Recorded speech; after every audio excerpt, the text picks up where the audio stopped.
Много хубаво парче, Влади. Така. Само да ви кажа, скъпи зрители, че днес за нас е празник.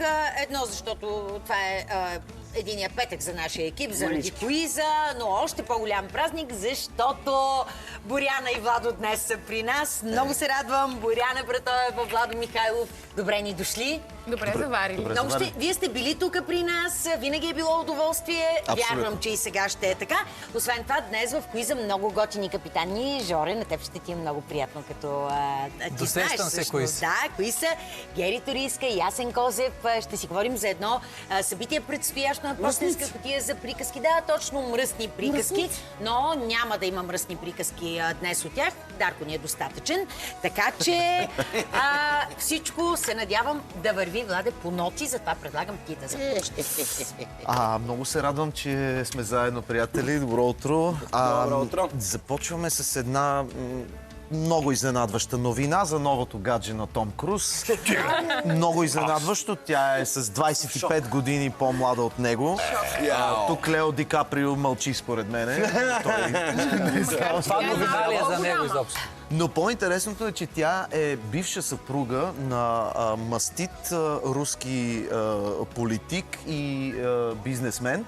И както се твърди за нея, е успяла да укрие много имущество на сериозна стойност. Не знам къде ги крие тези чанти и не знам, договори за имоти, вероятно. Моля? С диаманти ли се занимава това? Този се занимава с диаманти, да. Явно и тя се занимала с диаманти и е укрила някакво имущество, така че за мен лично е много интересно Том Круз защо така е постъпил. На някакво парти са се видяли, танцували, помолила да няма снимки. Разбира се, всички са го снимали, това е ясно. Но се чудя дали той не се опитва да се инфилтрира на червения площад и това е някаква тайна мисия. От снимките си лечи, защо така е постъпил. Тя е доста засукана, ако така мога да се изразя. аз не съм на същото мнение. Мадама, я видиш, с оранжевия бански. За Том Круз се знаеше, че той там членуваше в една секта. Кои бяха тия? Тези. И там те, доколкото си спомням, последните му връзки, те му избираха с кой да бъде. И сега тук може нещо да се иска спонсорство от тази дама и заради това да са пуснали. Да, се говори, че той може вече и да не е в сциентологията. Да, с Боряна имахме, даже направихме едно проучване преди ефир и Боряна разкри, че той не ходи вече в централата на сциентолозите. Между другото, това е важно, защото той се раздели с всички предишни жени, точно заради това, че се опитваше да ги вкара в църквата. Но тази с доста съмнителна биография. Тази в църквата няма да е. Аз му се чудя на руски олигарх, откраднала му парите, а и общо взето историята на холивудски звезди с рускини не е много добра. Сещам се за Мел Гибсън с онази Оксана. Толкова сложно и трудно се разделиха. Не само на холивудски звезди, обикновени хора с рускини трябва да внимават. Но Крис е права, защото той имаше два много сложни брака и с Никол Кидман, и с Кейти Холмс. И сега вместо да се вземе някое по-обикновено, красиво, добро момиче, той е рускиня, която краде. Най-лошото бата, извинявай. Да, ма стига. Айде да не говорим, че не е красива вече. Точно не се смеят хората. Не бе, хубава е красивица голяма. Защото Жорето вика нещо красиво да си вземе. И Криси вика, че ни харесва. Нещо добро, не съм казал нещо красиво.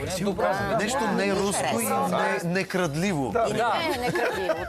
Нещо съвсем различно, Украинка да вземе, да разследват дали е крал от парите на сина си, но да ви успокоя, Байден е казал, че до година пак се кандидатира. Да сте спокойни. Ама ние знаем той, Нищо, аз пак да ви кажа, защото сега импичмент, работи, неща, обвинение, че е присвоявал от средствата там сина му, които е присвоил и така, но човека пак ще се кандидатира. Имаме какво да гледаме отново там години наред. Свежа млада мисъл. Не знам защо тук само се хванахте за гаджето му, защо пък от други ден мисията невъзможно да стане с цялата пълна с диаманти. Цялата диамантини зъби. За какво да се хванем, Бедарко, освен за гаджето му? По-добре за гаджето му. Защото да се хванеме за самия него, утре като цъфне в мисията невъзможно с зъби. Предпочитам гаджето му. Може тя нарочно да си го е хванала заради възрастта. Та в една възраст проблеми с зъбите падат и те слагат диаманти вместо зъбки. Аз ти предлагам... Трудно е, рано сутрин е трудно, изпи едно кафе и... Паметник на Том Круз с диамантени. Ще го демонтират. Ще го демонтират. Ще го отрежат с флекс. Ще демонтират само диамантите, а Том Круз ще остане. Тях със сигурност. Да знам, тази връзка не е много голяма разликата. Хубаво се базикаме ние с тази разлика.